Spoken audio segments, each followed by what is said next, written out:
All right, guys, welcome and give you guys a minute to hop on here, but really excited about our webinar today. Going to be digging in with Mr. Barry Jenkins on psychology of lead routing and lead distribution. Yeah. What's going on, Barry? Oh man, I'm in Vegas for Inman and excited to be on this webinar with you. I think this topic is like one of those topics that really resonates with people. I think it's just something it's a code we're all trying to track, crack rather. And so I'm excited about diving into it. And as always, Lee, it's always a pleasure to work with a fellow geek in the space. You know what you're doing. So it's fun to talk to somebody about this stuff that, adds a lot of value to the conversation. Cool. I appreciate that. I think this is really like such a good topic for you and I. It's like really very kind of specific. This is kind of our general MO. Yeah. So we're just going to dive right in. We're not going to get too tactical today. We're not going to like build smart lists or do actual lead routing. Just really want to focus on, kind of your evolution too, Barry. I think this follows your path a bit. Why don't you give us a little bit of background? I think most people know you obviously and know your history, but I'd love just a little background kind of on you in general, your evolution in real estate and where you are now. Yeah. Started when I was 18. I'm 43. That's 25 years. It's a lot of years. Lost everything pretty much when the market crashed in 2008. 2011, I got another shot, hit it big, crushed it, did 150 homes. That sucked. So I built a team and did really well as a team leader, and started to try to crack lead conversion codes as far as Google and Facebook. Zillow in my market in 2016 got really expensive. And so started to work with, got Ylopo leads. They ended up hiring me because my team did really well for training and coaching. And then I turned into a full-time product position.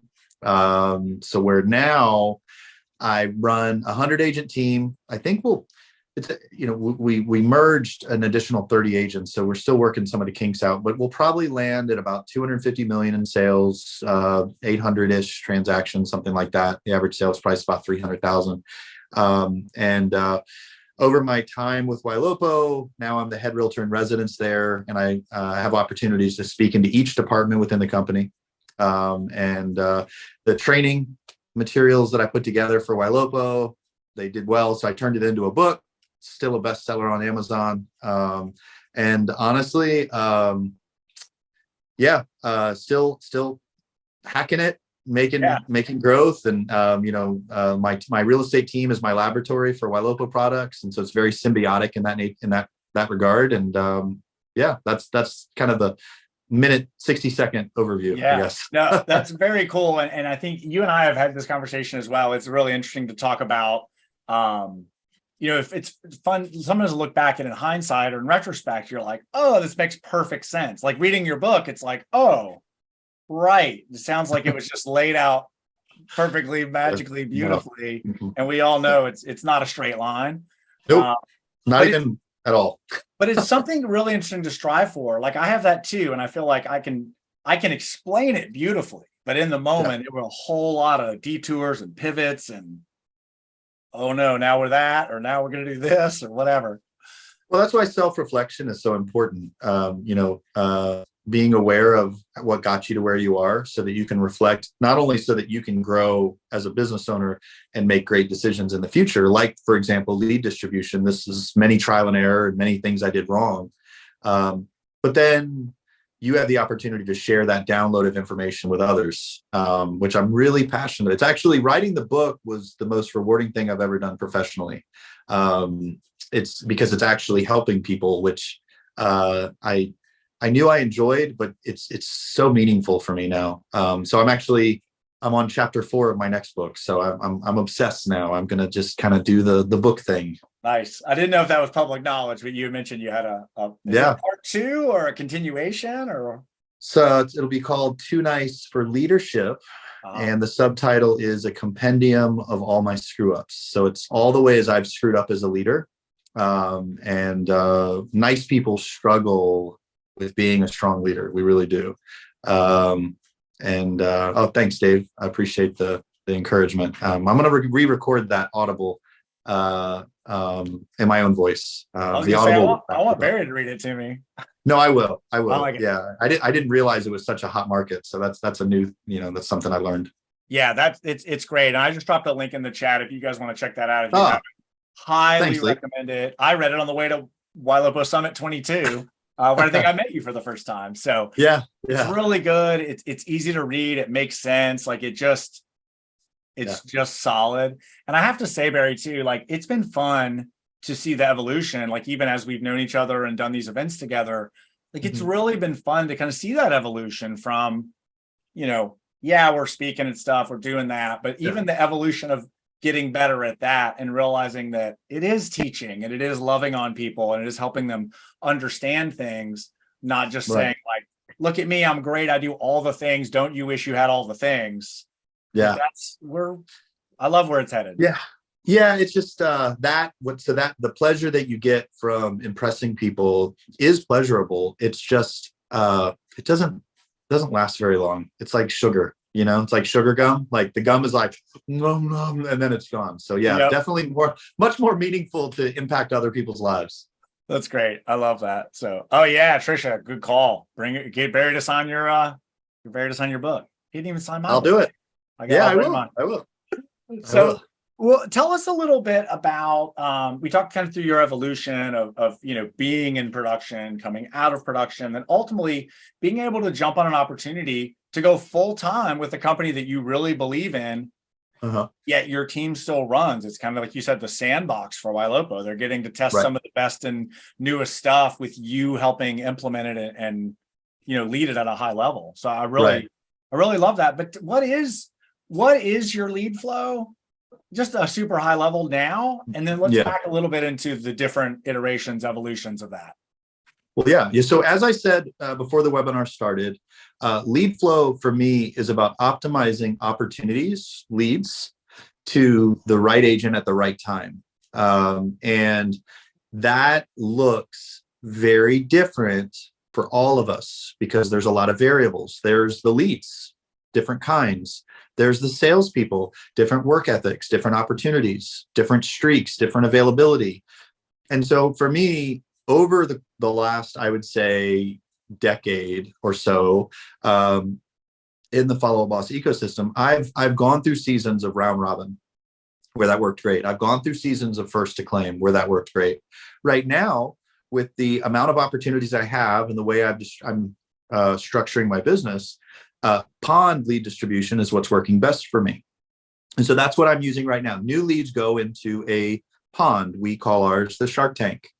And the way that my agents access that pond called the Shark Tank is through a smart list. And so then the smart list is just all the leads in the Shark Tank that haven't been called in 8 hours, that haven't been texted in 8 hours, that haven't been put as a stage of our trash is contact stage. And so it does that process of elimination for my sales team. And then after 30 days, the leads come out of that Shark Tank and they go to another pond, either a priority pond, which means old but really good leads, or a storage pond where I market to them and try to get them to do something important on my website. And so for me, that has created an environment where all my salespeople see all the opportunities. All my salespeople have transparency around who's doing what. So if they look at list number 1 and there's 300 leads there, and then they go get a cup of coffee and come back, they're going to see there's now 280 leads there, right? Because they've been calling. I picked 8 hours out of the sky, Dave. As far as why I picked 8 hours for calling and texting as the filter, that is another variable. You base the filter of time spaced between calls based on the number of agents you have and the number of leads you have. I like to have over 100 fresh opportunities sitting in my Shark Tank at any given time. And so I had to play with it a little bit. If I said 24 hours, for example, there would be times where there'd be 0 leads in that list. What I found is with 8 hours, it was just enough time to where the new leads didn't feel like we were bothering them, but it also kept my opportunities just high enough to where my salespeople always had new opportunities. So that's another one. Like, people were wondering, why'd you do 8 hours, Barry? I did 8 hours, not because of the lead. I did it to make sure that I balanced out the opportunities in my system for my sales team.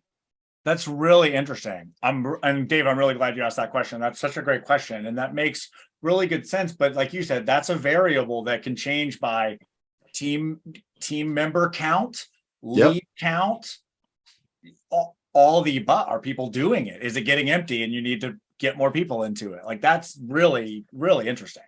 Absolutely. Yeah. And all of my smart lists have those similar filters because I'm trying to fight with the tension of the salespeople logging in and seeing too many opportunities, right, and feeling the compulsion.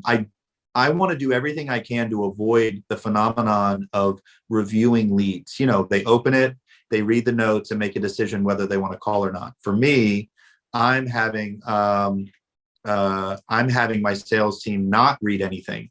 They're trusting the filters in the list. If the person's there, right, they know it's an up for grabs, not recently contacted lead, and they just smile and dial. Right. And let me just add this. This isn't really a part of the discussion, but I find it an interesting data factoid. For my agents that make about 100 dials a week, on average, they talk to about 20 people. These are leads from Google and Facebook. I'm 4 years Zillow free. I have a chip and everything. It's like an AA club. I'm just kidding. But so I'm only getting leads from Google and Facebook from Ylopo, and 100 dials, they talk to about 20 people, and they typically disposition 1 to 2. So great numbers, but that's based on the fact that they're trained on what to do to find them. They're trained on what to say when they call them. I mean, I want to also reiterate that, you know, this isn't so much like, oh, we can do Barry's setup for you and then just go. You're going to triple your business. It's not how this works. No, it really isn't. It really isn't. However, I think that there are some sociological and psychological similarities between all consumers shopping on Google and Facebook. They're of a certain mindset. They're investigating. They don't have a high degree of urgency.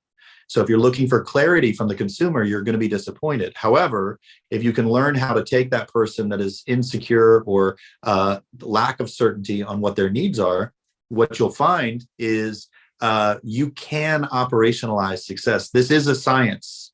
There are like some facts, but you've got to work through, on average, about 90 days of suck. But it's going to take about 90 days where you're working Google and Facebook leads, and you have a dartboard with my face on it, basically. Right. And then eventually it pops and you're like, you know, this is amazing. This is the best thing ever.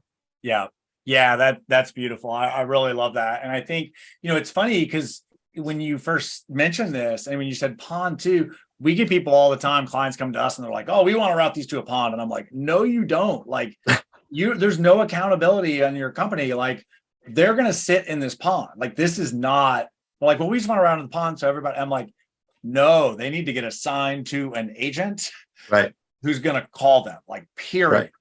Right. And it was such a paradigm shift for me. I want to tell the story briefly. Like when we were at Scottsdale, it was really cool because you had a really cool, I think you'd been for a really cool hike. Your brother was there. Like the whole thing was a really great event. Yeah. But you just kind of casually mentioned like, oh, my first 3 smart lists are like ponds and the agents are prospecting. And then you were like, and 4 through 5 are this. And I was like, wait, Barry, what? What did you just say? Right. It's such a great thing, but it's such a mindset shift. For I think the owner, the leader and owner of the company, management, but certainly for agents, right? We have all trained agents for years, like, we're going to get you leads. Leads are going to come. You're going to get a new lead. You're going to get a new lead. Like they're waiting for us to give them new leads, and it's our fault. Mm-hmm. So how does one start to that paradigm shift? I mean, I know they can't just flip a switch and turn it on and all that. Well, but like, how do you start? I can't overstate the difference between having leads that are transaction ready and having leads that aren't. If you have leads that are consistently transaction ready, meaning Zillow Flex or a referral account with a large referral relocation company, things that are very demanding on behalf of the agent, the level of scrutiny and management you can have on your agents can remain very high. You got this lead at 3:00. They wanted to go look at a home ASAP. You didn't call them until 6. That's not acceptable, right? It's very clear. When you're dealing with leads that don't have certainty, the management style has to be approached a little bit differently, because you can say to them, you got the Ylopo lead or the Google lead at 3 o'clock. You didn't call until 6. Well, do you really have the same degree of urgency if they're not ready yet? Not really. And so you kind of have to manage this more in a what is going to put the most consistent output for my sales organization that will create consistent long-term results. And so if your organization is buying leads that are transaction ready, you're spending a lot of money. You've got to make sales every single month to pay those bills. And so it's a much different environment. And the other thing I would say is when you're in a teamerage, so I'm a brokerage that's a team, not all my agents need my leads. Right. They don't. And right. So, it's a situation where you have to create an environment where the opportunities are there, but you're not begging. If the second you start saying, guys, why isn't anyone going in the pond anymore? You lost. Like you can't. And so that's why when I take on a team, if I do like a team training, I tell them, find me like 5 people that come to all the meetings, but don't sell anything. They work hard, but they never make any money. You give me 5 of those guys and girls, I can teach them how to put in some work, make some sales off of these leads that are a little bit slower. And then you'll never attract the top producers. They don't need this, but you'll attract the middle tier agent. And it always works. So I don't know if I answered your question, actually. I don't remember what the question was. I think you did. And there's a couple things I want to unpack in that, actually, honestly. Like, there's so much to all of that. One, the attitude around training and the, are you leading the team or are you begging them to do stuff? That's a brilliant point. It's also your responsibility. Something I say to people all the time when they're business owners, I'm like, you're talking about whatever. And I'm like, well, it's really all your fault. I mean, if you own it, it's your fault. Like, that's right. You fix it, you hire somebody, or you come up with a better system, or you find a way to do it. But like, it's certainly all your problem, at least. Maybe right. Maybe you're not the root cause, but there's a lot of stuff in that. And ultimately, I do think you answered it, but I just want to get really clear with people that this really is much less about the logistics of how it's set up. This is you finding a system and then in some sense backing into setting it up, right? Like you're not starting with like, ooh, we have this cool button, we could do first to claim, or we can do this thing. Right. You're starting with the end result intention and then backing in to how to set it up for you. Right. Like if you have a small and scrappy, motivated sales team, first to claim is fantastic because everybody is just like really focused and really dialed in. If you have a team that's like halfway focused on their sphere or halfway focused on other lead sources and you're getting them first to claim, you're going to have periods of time where they just don't claim the leads. And that defeats the whole purpose of first to claim. Right. You're also going to have really lazy agents that do all the claiming. Right. And are just waiting for low hanging fruit. That's what we had. We used 5 Street before Follow Up Boss, and the agents selling the least were grabbing all the leads because they weren't busy, and they still didn't call them, but they got them. Right. And it's because they're coming from a scarcity mindset, and they're just looking for the easiest way to do it. And really, what you want is a blend of people that are working hard and performing. How can you get the leads to those people? And so when I had the salesperson claiming all the leads, that was the first to claim, I switched to round robin. Round robin was the safest lead distribution model that I've used. It was definitely the least risky of all. Right. It allowed me to create tasks for each individual agent. When we did round robin, we did 3 calls per lead. And the way we did our task for calls we had an AM task for them to call, a midday task for them to call, and an evening task. I did that so that they could actually schedule what day of the week they're going to do their morning calls and do all their AM tasks, which day of the week they're going to do their midday calls, which day of the week they're going to do their evening calls. And so I had them doing 3 calls and I had an ISA doing 5 additional calls. And that worked great for a very long time, probably up until about, I would say, 60 agents. Wow. And then once we hit 60 agents, I had to make a decision because I had 9 in-house ISAs. And so the bulk of the appointments being set were from in-house salespeople. When I added the additional brokerage, it created a layer of complexity because now if I'm going to keep that same model, I'm going to have to double my lead gen. I already spent a bunch of money on another brokerage, right? I already had increase in overhead costs for just simple things like paper. I really didn't want to gamble on 30 salespeople that I didn't know very well. So for me, I made the executive decision to decrease my new lead spend, increase my remarketing. Their database size was about 90 something thousand. And so I was able to take their database and mine, got like 250,000 leads in there now, and remarket to them.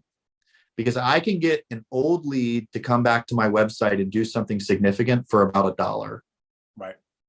And that's fantastic for me. Like it scales really well. So I went into that story because now that I had the financial concerns of distributing more opportunities, I had to figure out a way to where I could create an environment where all these people had access to it, and only certain people, were going to do it. And so every Monday and Friday we do a huddle. We use they changed companies. It used to be called Uber Conference. Now it's Dialpad. Okay. I use that because it actually calls my salespeople. They don't have a code. Their phone rings. They answer it. We're all on the call together. And I typically will interview whoever's doing what I ask. And I've got this one agent. She has raised her family, housewife, hasn't worked. And she's just doing everything that I've told her to do. She's selling about 2 homes a month. She'll probably make $100,000 this year. Most unassuming, non-realtor looking, acting, sounding person you've ever met in your life. And she's absolutely crushing it. And so I'll interview her sometimes. Hey, tell me about John Smith. What, did the lead say, please show me a house tonight when you first called? And she'll laugh. No, they said they want to wait a year. What you say is this? Right. And so I found, going back to the culture of prospecting and lead distribution, I found that interviewing the agents that are following the program and using them as not only a social proof, but a teaching moment for the rest of the salespeople, that actually works better than anything I could do on my own. I tried the whole, other people think I'm important, guys. Please listen to me, even though we're familiar, right? Right. But hearing from their peers has just been fantastic. That's so good. I'm so glad you told that. And I want to share real quick. I had a similar situation with our team here in Atlanta, and this was somewhat early into Follow Up Boss, even being a tool at all. And I made a decision to go back to totally round robin on our company leads. Yeah. And what happened was a relatively similar story. Somebody who maybe necessarily wasn't like, oh yeah, she's going to crush it. When we got fair with the leads again, after, to be honest with you, they used to come to me and I would distribute them early on. Because I would look at them and go, oh, that's here. I'm going to send it to so-and-so. But obviously that's not scalable, nor was it ever the plan. But right. When we went back to fair, one particular agent on our team who may not have been the person I assumed I was going to give specific leads to absolutely stepped it up. And she was similar story at a point in her life where she just needed to work and make money and do things. And she did. And it was so great. It's awesome. We're still very good friends. I sent all my Atlanta referrals to her. Well, and so that's okay. So the audience has just heard both you and I share a very similar story. And I think this really is a great highlighter moment to say, look, we've found people that we have been able to help make success by making sure they're getting the right opportunities at the right time. And that looks very different for all of you. And it doesn't have to be the same. But you really got to start with what's right for you and what's right for your salespeople. And we're in such a guru culture in real estate where you hear someone say, I'm using Pawns. And so it's logical to say, well, Barry used Pawns, I'm going to use Pawns. And I want you to know, don't trade your brain. Okay. You can listen to me, but I want you to analyze, who are your horses pulling the wagon right now? Who, when horses are pulling a wagon in the city, they wear these blinders so they don't see the stuff on the side, right? What can you, from a technological and operational perspective, how can you give them blinders so they can just talk to the right person at the right time with the right message?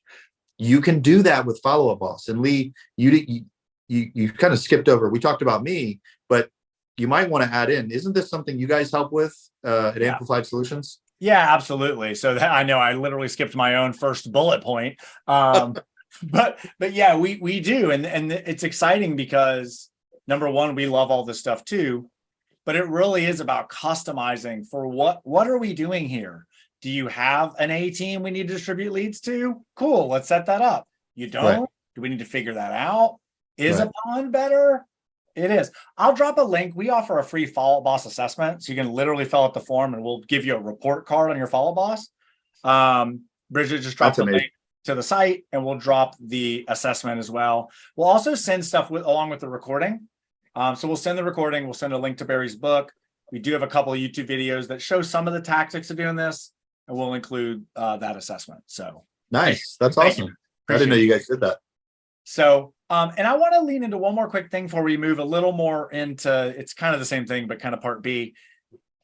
You mentioned kind of that messy middle of people.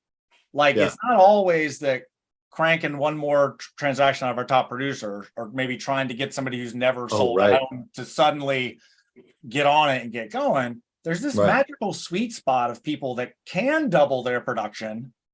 And so how do you kind of define that and look at that? And what are ways to elevate those people? Yeah, so I'm really fascinated by what I call the movable middle of a sales organization. Your top agents, they have figured out how to do it. And the best thing you can do is feed them, say nice things to them, buy them things, and stay out of their way, right? Like that's just the way that it is. The movable middle, however, is made up of people that are trying and typically not doing very well. And where I've seen businesses find a great deal of success is, let's say you've got a sales organization of 10 people, 3 of them are your top producers, 4 of them are the bottom. So, 7 through 10 are crushing it, 1 through 4 suck, 5, 6, let's see, 4, 5, and 6. So the 3 in the middle, they're the ones that you could probably optimize their day through smart lists and tasking. They aren't, they're doing just enough business to meet their bills, but they see the potential of an increase. And so training them with scripting, getting them to where, because they're probably going to be at their desk most of the day because they're not busy like the top producers are, and they're not distracted like your bottom producers are. Your bottom producers probably have a part-time job to pay their bills. So that 4 through 6, the people that are at work every day on the computer, you've got an opportunity to really do some damage with them. And I really want to encourage everybody that's listening to, don't overwhelm. So if you get 10 really good leads in a month, let's say 10 hand-me-downs, like easy ones, you might be tempted to give all 10 to your top agent.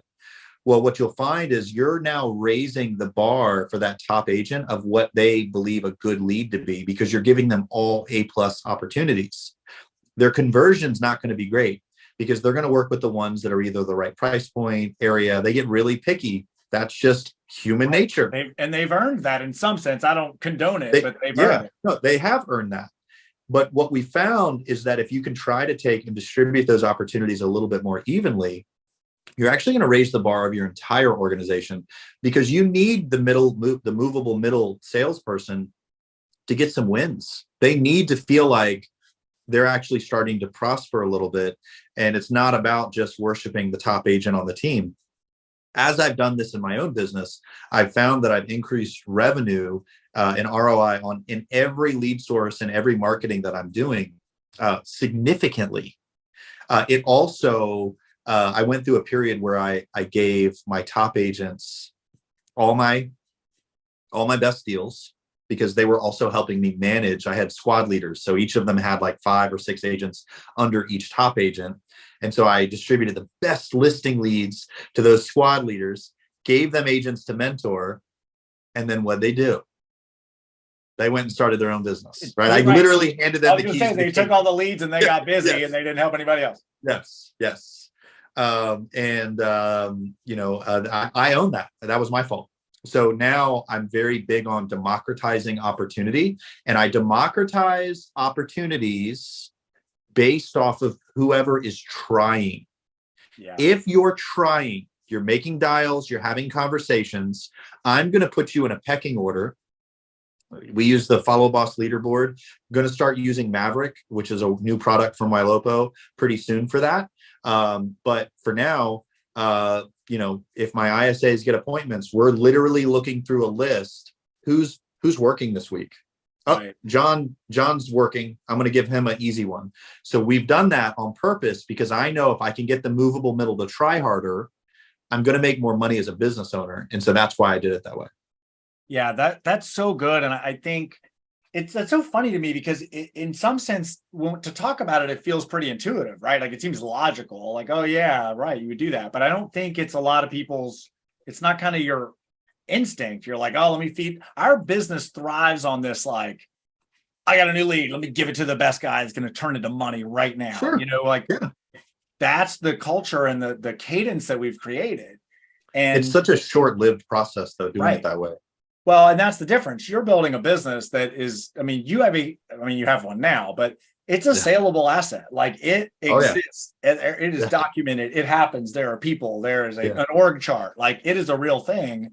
Yeah. I think not enough people kind of approach it from that long-term approach. It is, and I get it. It's cyclical. The markets change. Like I get it. We got to pay the bills. It can, even when you're bringing in a couple $100,000 a month, those numbers can be really scary. Or the expenses, but you got to play the long game. You do, but also if you're still in production, so if you're still selling houses yourself, which it is not a badge of honor to say, I don't sell. That's not why I'm saying this. Your set of needs is very different, and you're typically functioning off of the tyranny of the urgent, is what I call it. Whatever is urgent is going to be my boss today, and I talk about that in my next book. And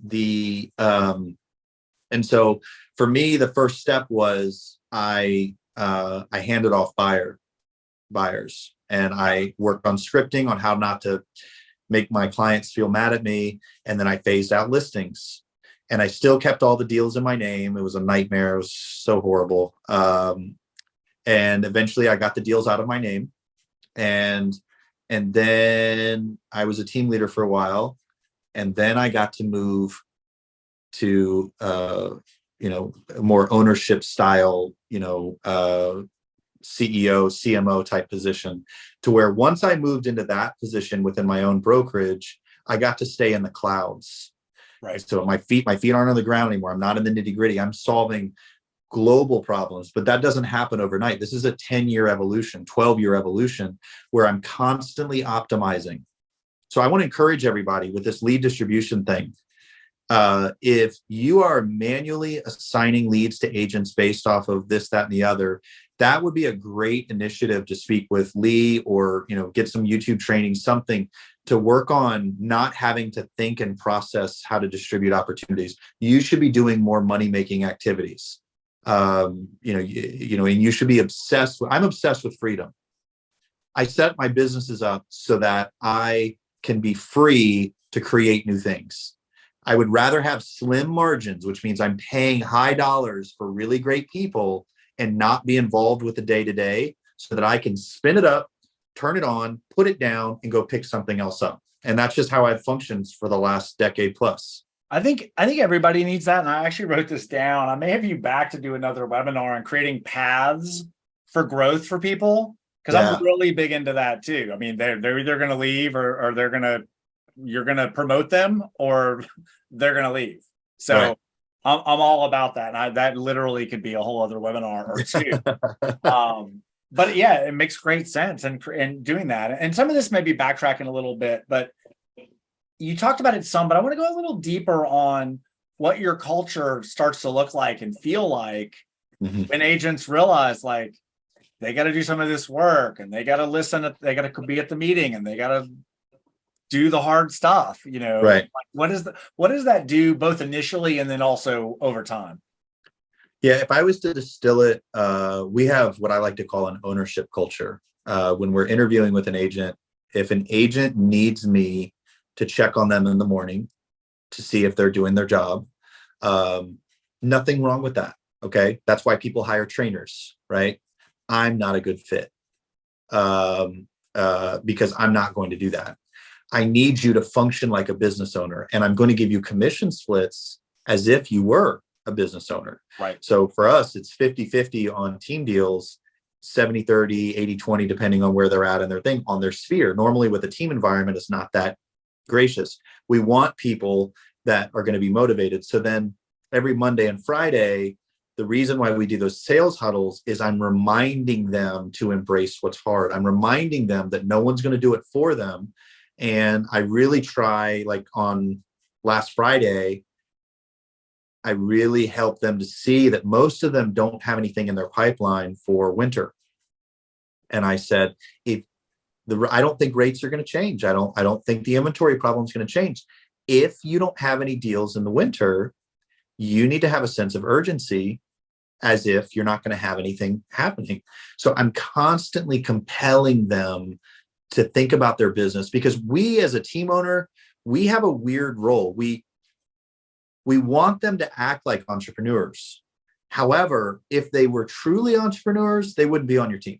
And I'm not saying every person on a team is not an entrepreneur, but there's this employee-employer mindset when you're on a team. You're waiting for the team owner to hand you something, right? And so then behind the scenes, team owners are like, geez, I wish my agents would take initiative. Well, if they did, they would go start their own business, right? And then you would complain about that. You need them to be in this space where they need you, but you have to help them to see that really the power the power is theirs. They have the ability to realize this dream. I wouldn't feel that way if we were selling Cutco knives. I love Cutco knives. I wouldn't feel this way if we were selling vacuum cleaners. Right. I think it really is the real estate industry that allows a person that is not necessarily gifted in sales to make a tremendous sales career where they're wildly successful. Yeah, that's beautiful. I literally couldn't possibly agree with that more. It's really interesting, but we all, I mean, again, like it or not, you've probably created a culture of, hey, I'm waiting for the next lead, or hey, why is this, or oh, this one was bad, or Right. this one, whatever. And what I love about what you just said, Barry, like really, it's almost too simple to say, but that's just really good leadership. You're thinking ahead. You're paying attention to what people need. You're checking their, and again, I don't mean you personally always, but Sure. like checking their pipeline, giving them guidance on, what's happening. Hey, I caught Susie doing something great. I'm going to call her out on this call and let her say what she did, so other people can go, oh man, that's a great idea. I want to do that. Or I want to have 4 closings next month from like, it sounds silly to say it, but that truly, literally is the definition of leadership. Yeah, and it is, Lee, and I appreciate you highlighting that. And I think that especially at the position and the point I am in my career right now, I run the risk of making this sound really easy and do these 3 steps and you'll have, and I really want to encourage everybody. Most of the stuff you're going to fix at first is going to feel so stupid. Like, I'm trying to think, okay, you have an automation that changes every time you change the stage to contact, which on my team, it means like, there's no opportunity there. It automatically reassigns the lead to the storage pond. So when you do that, you're not going to be like, that's it. My problems are now solved. Like, life is good, right? You basically did something that maybe saves 15 seconds of time. Well, those 15 seconds compound over time. And so I really want to encourage everybody to automate everything they can as much and as frequently as they can for both themselves and their team. And with the free time that you're buying back, then you start to say, okay, what is my time worth as a business owner? What is my time worth as a salesperson? How can I focus? So like, I've set my hourly rate at $1,000 an hour. Okay. Anything below that, I'm going to pay somebody to do. And you can kind of get into trouble thinking that way too much, because like, are you going to like do your own laundry. Like, there's some like, there's Right. a point where the analogy doesn't really carry over. Right. But I think if most agents were honest with themselves, they're just really overpaid transaction coordinators. Like, and they need to focus on sales.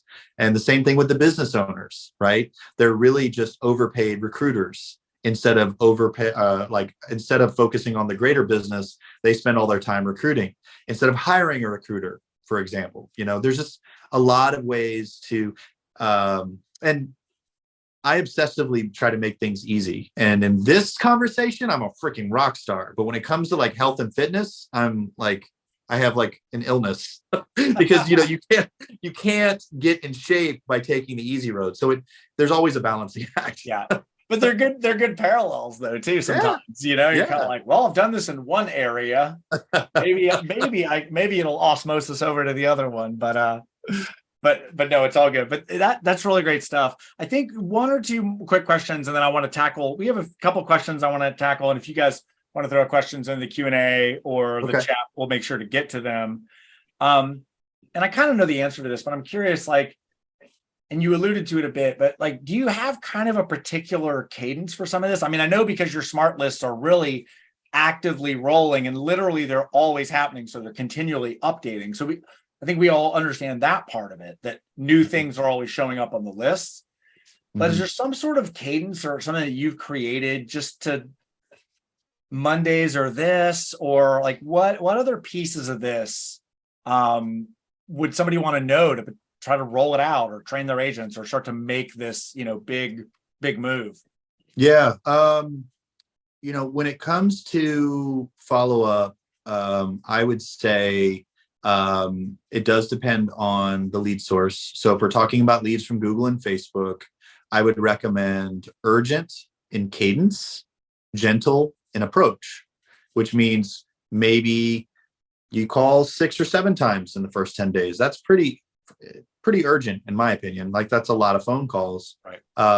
Because a new lead registration is a really significant behavior. They took some time to get there. A lot of things went right for that lead to land in your CRM. A lot of really thoughtful processes, marketing hooks, data analyzation.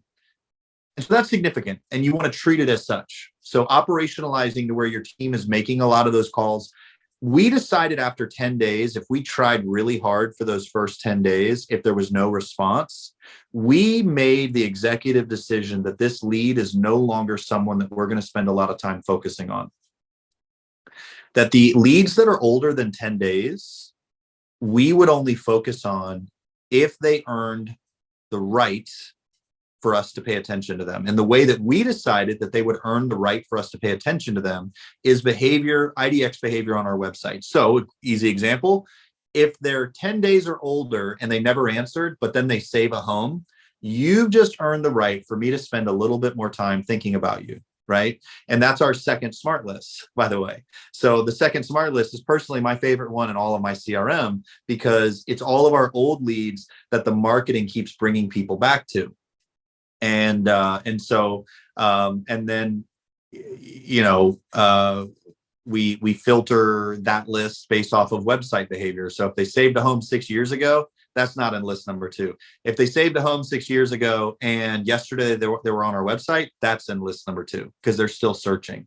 And then outside of that, operationalizing lead nurture. So you spend all this time finding new humans, right? But then if you're not careful, all you're doing all day is looking for low-hanging fruit. Are you ready? Are you ready? And you label like maybe 8 to 10 leads in a month, hot, warm, and cold. And if you're like most salespeople, you look at your smart list that have those leads in them, and you think something like, you know what, John was so nice. He said he wasn't retiring for 6 months.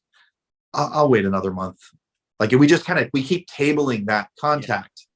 And so our smart lists filter for those hot, warm, and cold leads based off of the last time we tried to talk to them.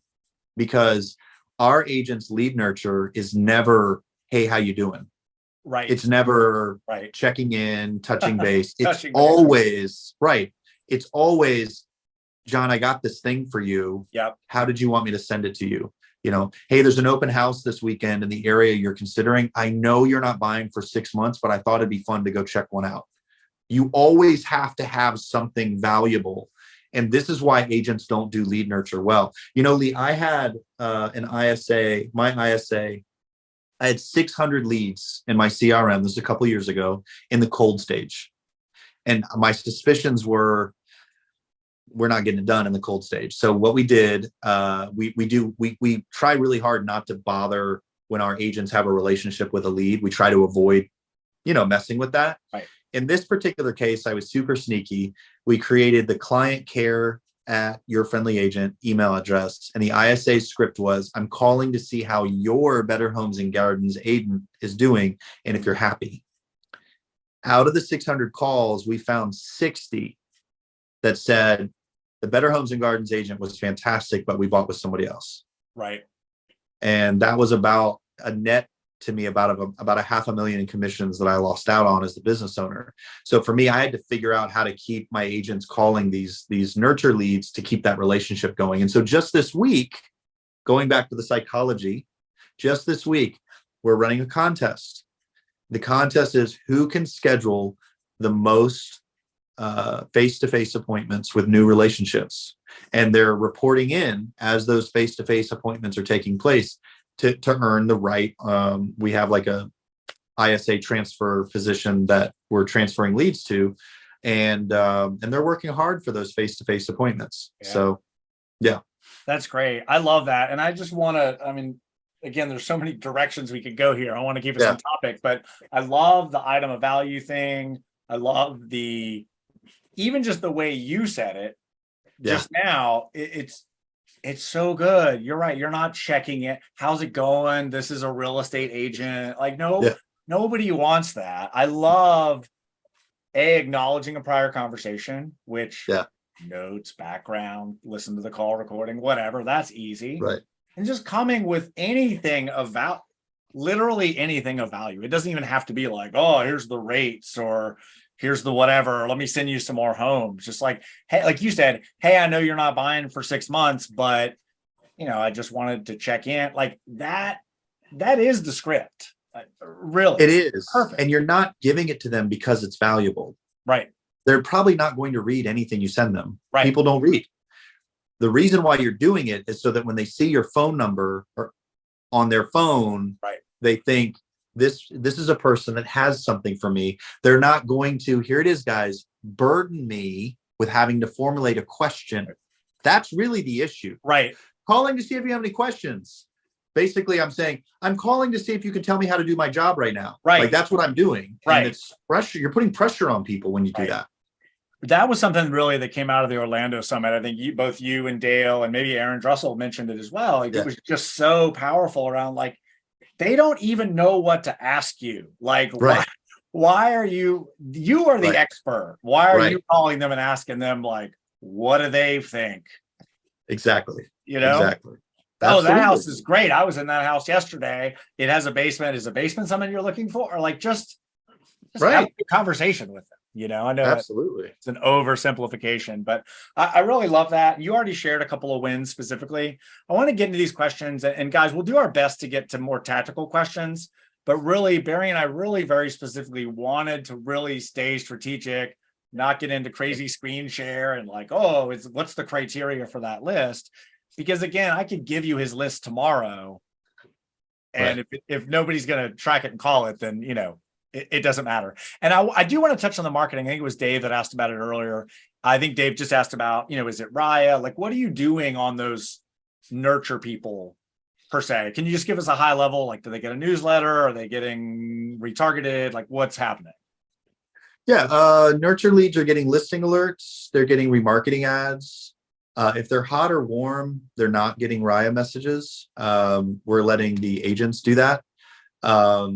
We do have, Seinfeld episodes never related to each other. They were all like individual. Right. So when you're nurturing a lead, there's Tristan Amata and I worked on one called Wailopo LCA long-term drip. It's in the follow-up loss action plan. We use that for everybody. We love it. Right. And when we did it, the whole purpose Tristan and I came up with was, how can we send an email every few weeks that if I talked to them 2 days ago, I'm not going to look like an idiot. That was basically what we did. And very relational in nature. Engagement stays really high. So I recommend that one. In fact, I adapted my new Ylopo lead drip on day 30 is a tag that's added that says LCA drip. And so then I went to Follow Up Boss and said, anytime you see the LCA drip tag, start the long-term LCA drip. So basically what happens is the new leads go through a 30-day new lead drip. I'm using the 3.0 Professor Barry action plan. It's got a 52% engagement rate in my CRM. And then on day 30, it kicks in the LCA long-term nurture, which goes for a year. And if they respond to that action plan, LCA nurture, I unchecked the box that said stop the campaign. Right. So that campaign continues to go no matter what happens, because again, it's like those Seinfeld episodes. They don't depend on each other. Yeah, no, I love that plan. We actually do the same thing with people. We set it up. We usually power it with a tag, and we've just subdivided into like a 6-month version and a 12-month version. Right. So like, what's the cadence here? But if you're a Ylopo person, you already have it in your Follow-Up Boss, or if you don't, hit up support. The Professor Barry 3.0 is also great. You probably literally have them in your account, but if not, you can hit up Ylopo support. But yeah, highly recommend it. And I love that. And for what it's worth, Raya, obviously on an older lead older than 48 hours, it takes significant action to generate Raya to run. Like, Raya is not just going to run on people in a pond or run on people in cold or nurture unless they go back on your website. So I think if I'm not mistaken, you're doing obviously some retargeting, which is the more subtle version. And then do you do an email newsletter as well, or is it more just drips? We have Happy Grasshopper for that. Okay. They do really good emails that aren't real estate related. I'm not good at writing that content. And they do a good job of not being annoying. Yeah. So we use them for that. And then there's a buyer and a seller, Andre, for that. He just asked about what types of leads. And then what was the other thing you asked? Oh, with Raya, if we never disposition hot, warm, or cold, actually hot or warm, she will continue to nurture. Yes, there is like a forever aspect to Raya, but she's going to respect stages. And so you can tell Ylopo, if we change the stage to any of these, shut her down. Or you can do the opposite. Only have her communicate with this stage. You can white label or black label based on your individual needs. The thing I like about Raya is that she's in touch with what the consumer is doing on my website. And so she's the only AI in the real estate space that can analyze search behavior and actually send listings via text. Right. She also analyzes, like, if it's a seller lead, like I have 322 people shopping for a home like yours, and that's a real number. So those are really, really interesting stats. And we just taught Raya, sorry, this is not really on topic, but I'm really excited about, she's handling objection handling. So I found an opportunity in the Logic team of AI machine learning experts, and they put out this smorgasbord of data, and I just got to sit there and look at it.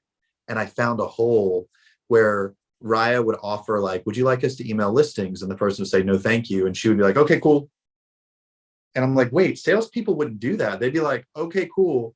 Would you like something else? Or, they would keep. And so now she's converting 37% of people that talk to her. Not the stops. I'm not talking about that. But they actually talk. 37% turn into an appointment. Right? That's for the month of July. That's nuts. This last July. Yeah. That's nuts. And sorry, this is also off topic, but I'm gonna stay on that vein for a second. Yeah. When do you encourage an agent to take over? Is it ASAP? Do you want to let it kind of run? Like, how does that work? It's an efficiency play. You're better than a robot. You always will be.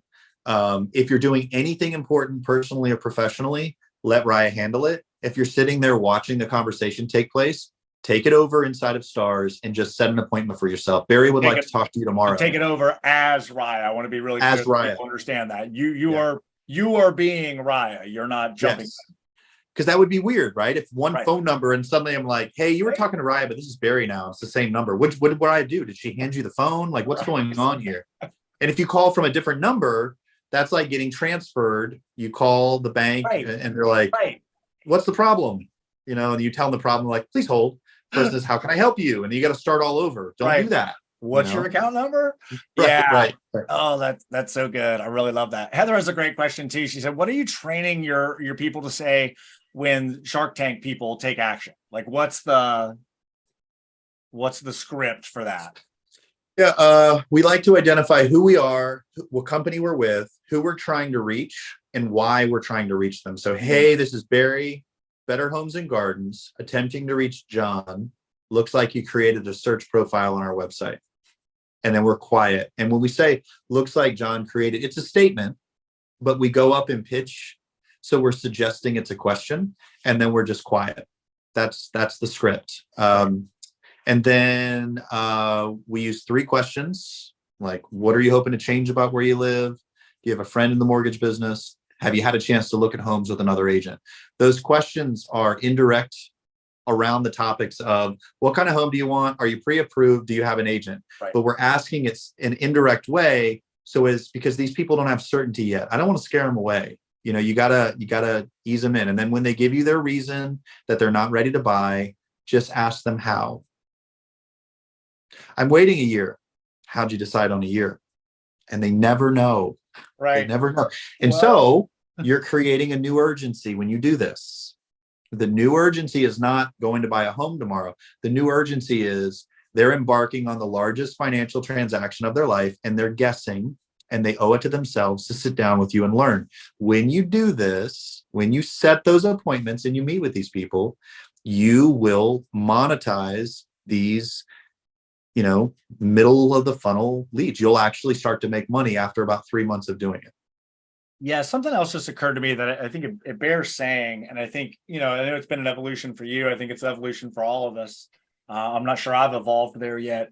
Yeah. There's an interesting calmness in the way that you say that. And I know it's a bit of a script. Like, I'm sure you've obviously taught that, said that a bunch of times to a bunch of people, but there's an interesting kind of calmness and an expert feel to that. Yeah. The way you just said it versus like trying to get information. Like I'm trying to win this conversation. It's like, no, I'm starting it. And then Mr. and Mrs. Seller or buyer, I'm going to let you bring the next part. Like there's something really fantastic about that feel.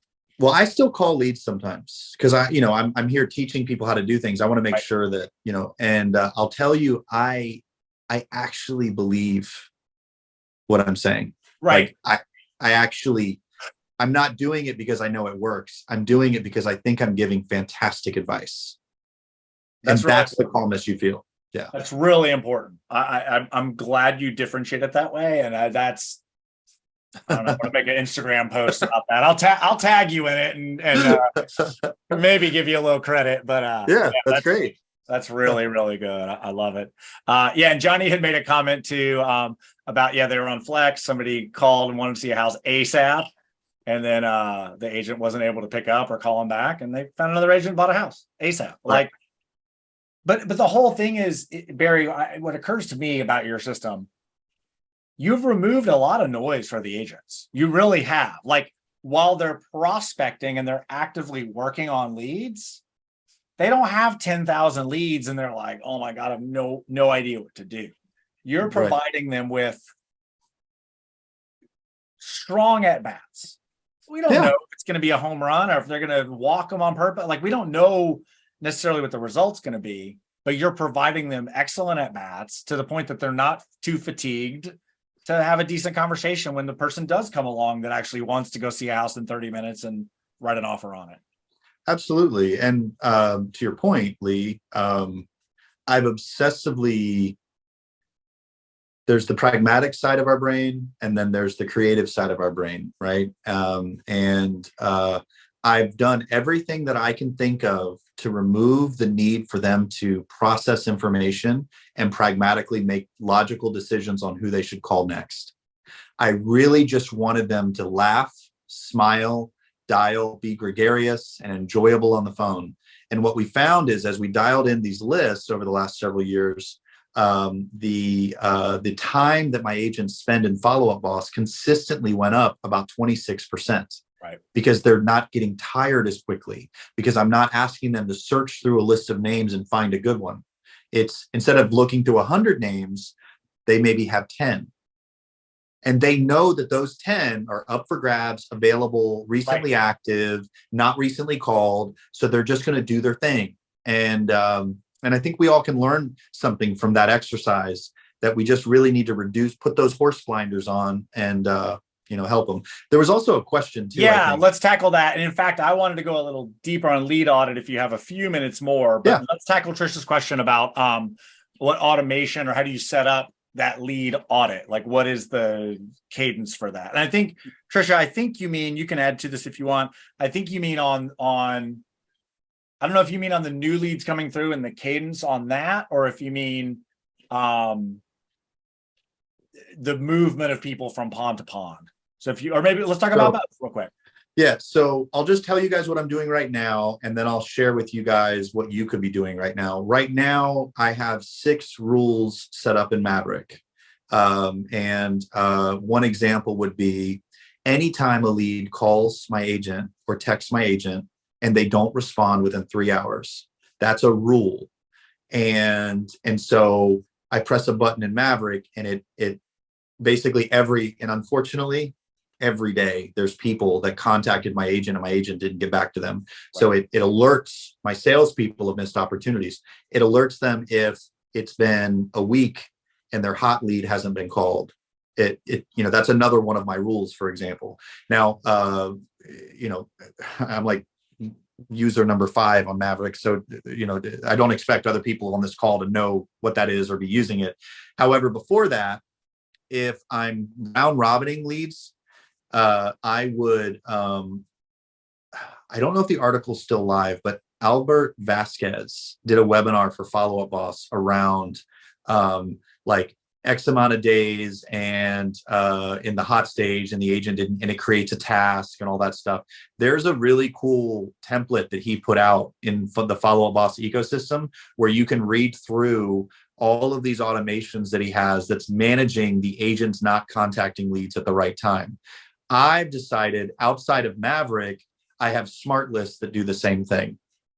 So list 5, for example, is everyone that's been recently active, that's hot or warm, that in the time they've been active, like last 7 days, for example, nobody reached them. So this is a relationship now that's searching, and you're not talking to them. We prioritize that. Hot stage leads, anyone that you haven't spoken to that you said is a now opportunity in the last 7 days, they're going to show up in that list. Anyone that's a warm stage lead, this is list number 6 in my CRM, that you haven't spoken to in 21 days or tried to speak to them, they show up there. Cold stage, same thing, every 45 days, right? So the lists prioritize relationships, that's the stage, and lack of communication, that's the filter. So that's how we solve for it in the list flow. And then you can either add those automations and Albert Vasquez's, or you could actually use Amplified Solutions. I'm sure you guys have tons of solutions for that. We've got that. I'm going to drop. Albert taught that in Atlanta, and they did a Bosses in Action. I'm dropping that in the chat. It's really okay. Good. I just found it really good. Yeah, good. So hopefully that gives her some context.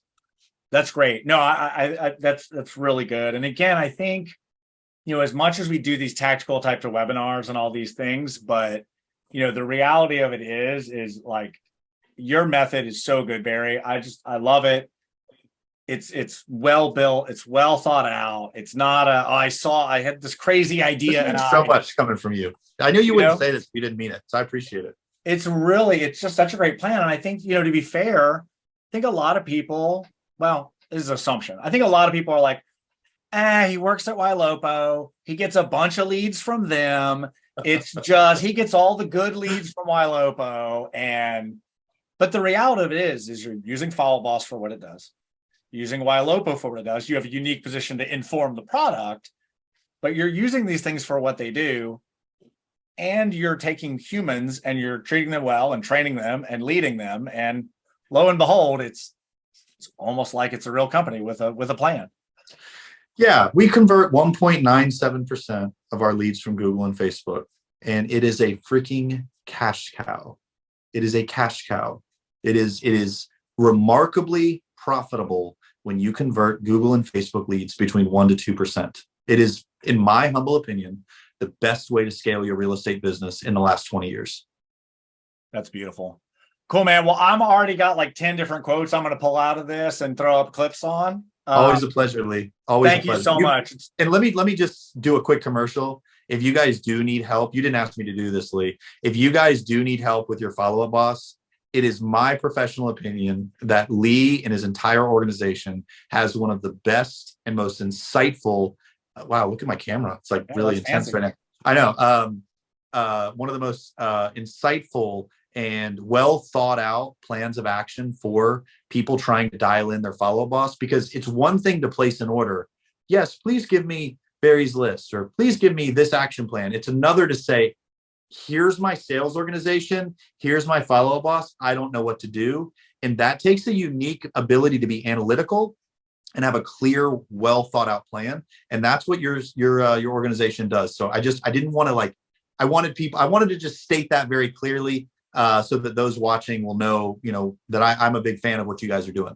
Thank you. I really appreciate that. And it really, I mean, it's such a good space to be in. I feel like we're in such a good collaborative, yeah, we charge money for doing it, but like, it's such a good collaborative space. And Bridget dropped a link to our YouTube channel. We have unbelievable amounts of free stuff everywhere. You do as well. You're obviously active in the Follow Boss and Ylopo Facebook groups. So you guys hit us up if there's anything we can do. But Barry, really, thank you so much. Just appreciate Absolutely, you. Brother. And enjoy the rest of your time. All right. Yeah, I'm going to try. All right. Thanks, guys. Bye-bye. All right. Bye.